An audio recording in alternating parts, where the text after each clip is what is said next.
going to bring our first speaker to the microphone, a phenomenal woman that and what great weather, huh? What great weather. My girl, Cheryl, she has been a teacher for over 40 years. She's got a master's in the Constitution. So listen to what she's saying. What she's saying, she knows what she's talking about. She's about civil education, and she's currently serving as president of the Alameda County Board of Education. Put your hands together for Cheryl.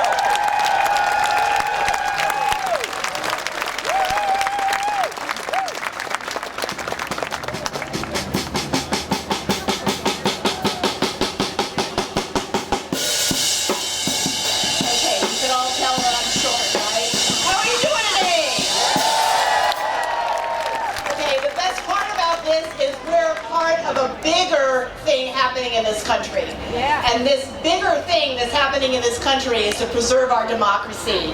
I want you to listen very carefully.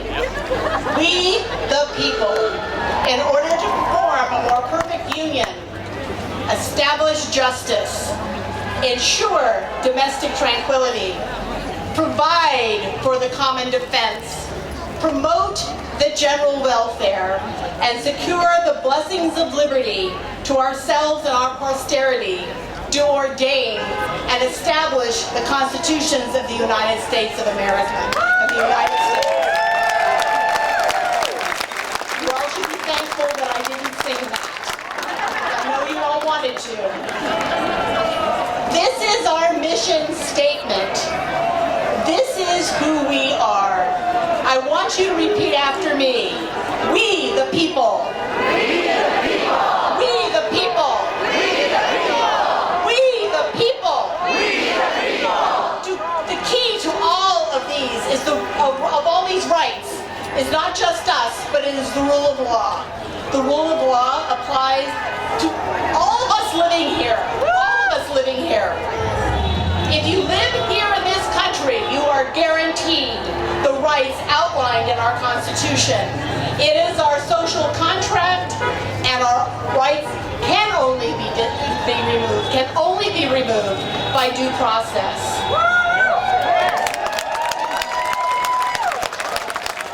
Our Constitution is a paper barrier created with checks and balances. Clearly, this administration hasn't read the mission statement clearly and has no intention at all to adhering to those checks and balances.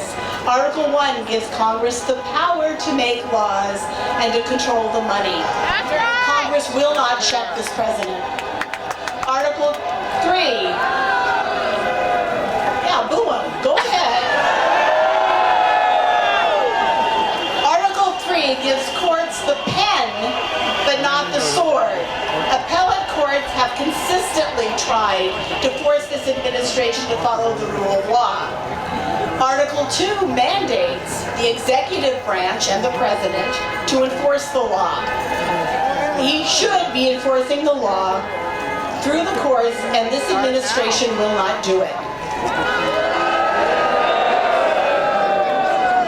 The president, on a daily, almost minute by minute, violates his relationship with Congress and abuses the courts.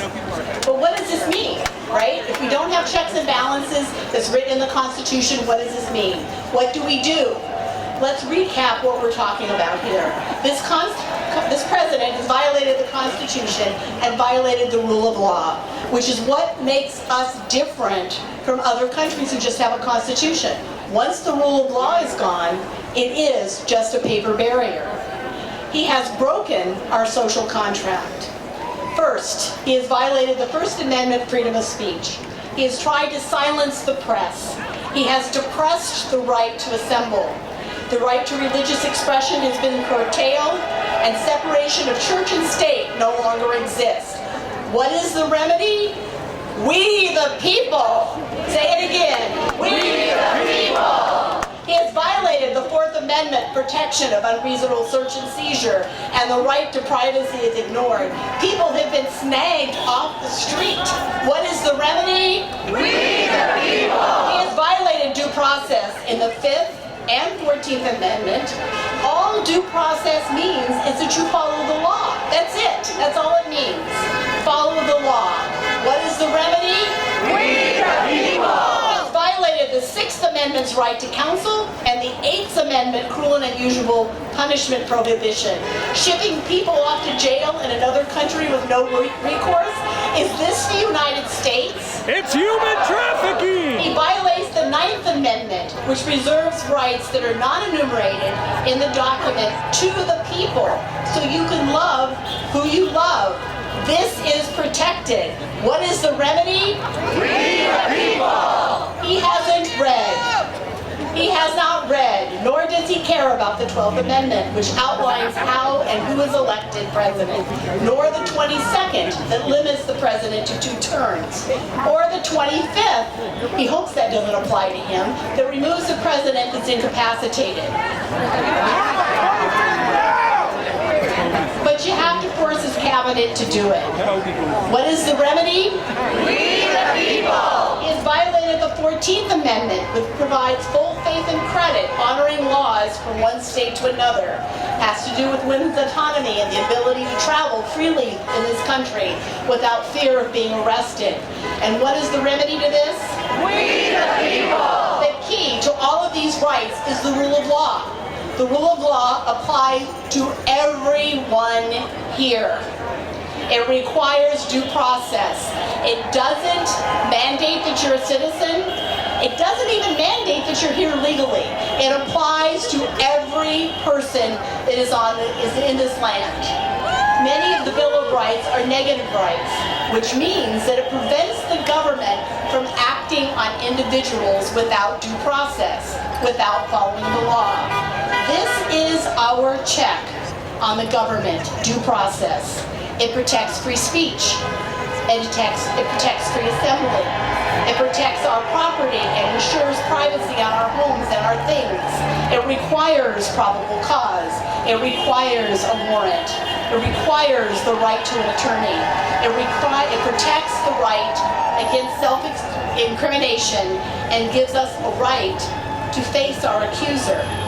The removal of due process extinguishes our rights as outlined in the Constitution.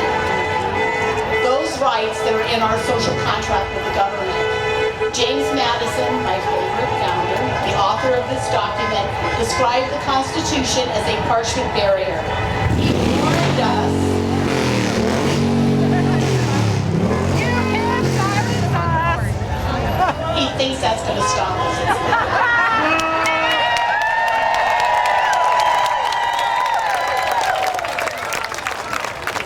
Teenage boy who thinks that their car makes a difference in whether you like them or not.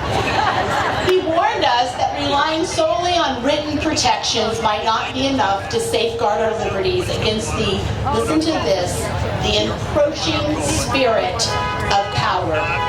Think about that. The encroaching spirit of power. This administration wants you to be afraid. How many of you thought to yourself, I need to figure out how I'm going to make sure I'm safe today? Raise your hand. He wants you to feel that. That's not America. You should feel safe in your own community. Madison was right.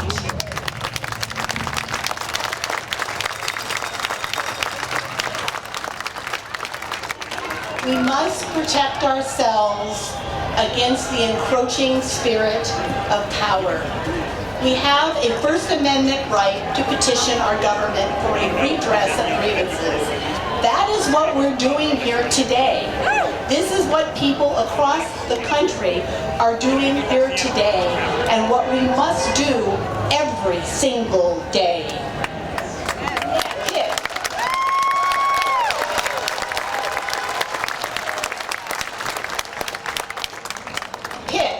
Two things you can do and focus on those two things every single day. Are you an organizer? Can you make phone calls, walk precincts to help flip Congress? If you need help, ask. There are plenty of us around that have a list of things that you can do. You are here today, and that is a start, but it must not end here. It is not enough.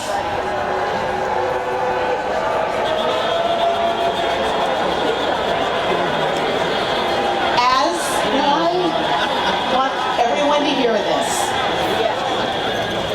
They're not going to stop us. No. They're not going to stop us.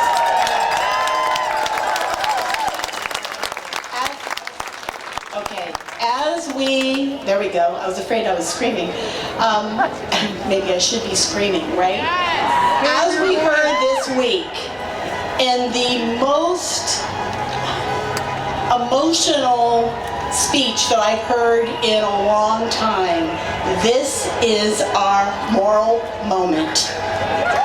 This is our moral moment. As Senator Cory Booker asked just a few nights ago,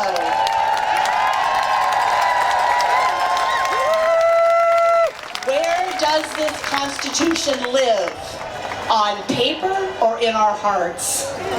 The answer, my friends, is the first 3 words of our mission statement: we the people. The power is ours and requires action. We can not only rely on the parchment barrier, it has to be us.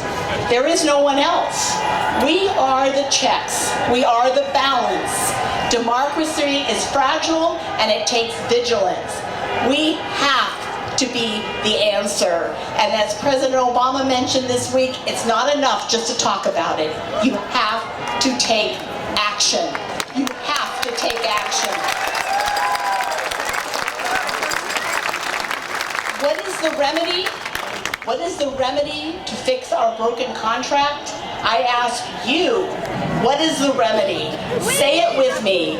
We the people! We the people! One more time. We the people! It is up to us. Thank you. Thank you, Cheryl. We are the people. You know, I can't help but to think that I love when Cheryl said that we have the right to assemble together, but here's the issue. You can be angry and still passionate, right? Yes. You can have a voice, because we have a voice. I'm moving back. Well, because you want me to move close as I can. Whoa. Most people, when I get too close to the microphone, they back up. There we go. All right. So Cheryl is exactly right. Pick 2 things to do. One of the things I do when I get really, first of all, don't watch too much of the news before you go to bed. Not the most healthiest thing to do. I'm sorry. Do not watch it. You may get a little bit anxious. But one of the things I do, Cheryl told us to pick 2 things to do because we can't just sit on the sidelines. One of the things I do is I'm a writer. So at the very end, I'll share with you a spoken word piece that I've been working on, because for me, when I see the flag, it could represent a whole lot of things. And I love my country. I am patriotic. And I love my flag. So I'm grateful to our grassroots organizers for doing this and for bringing me aboard.